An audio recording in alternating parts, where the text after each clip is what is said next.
ડીસા તાલુકામાં ઘરફોડ ચોરીના ગુનાઓ આચરનાર બે રીઢા ચોરને પોલીસે ઝડપી પાડ્યા છે અને ઝડપાયેલા બંને શખ્સોએ અલગ અલગ જગ્યાએ ચોરી કરી હોવાની કબૂલાત કરતા પોલીસે તેઓની અટકાયત કરી વધુ કાર્યવાહી હાથ ધરી છે।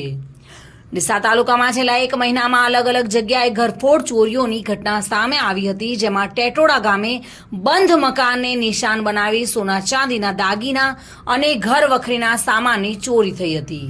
ત્યારબાદ વિઠોદર ગામે પણ કટલરીની દુકાનની છતનું પતરું તોડી અંદર પડેલ રોકડ રકમ સહિતનો માલસામાનની ચોરી થઈ હોવાની ફરિયાદ નોંધાતા જ ડીસા તાલુકા પોલીસ સતર્ક બની રહી હતી અને આ મામલે તપાસ કરતા ચોરીને અંજામ આપનાર બે શખ્સોને પોલીસે પકડી પાડ્યા છે, જેમાં સુઈ ગામના જલોયા ગામના રાજેશ ઉર્ફે રાજુ વાલજીભાઈ ઠાકોર અને સરાલ ગામે રહેતા લેબાભાઈ કુરશીભાઈ પરમારની અટકાયત કરી છે। ઝડપાયેલા આરોપીઓ અગાઉ પણ ચોરીના ગુનામાં સંડોવાયેલા હોવાનું બહાર આવ્યું છે, જેથી ડીસા તાલુકા પોલીસે બંને શખ્સોને ઝડપી લઈ મુદ્દામાલ રિકવર કરવાની સાથે સાથે અન્ય ગુનાઓમાં ભેદ ઉકેલવા માટેના પ્રયાસો હાથ ધર્યા છે।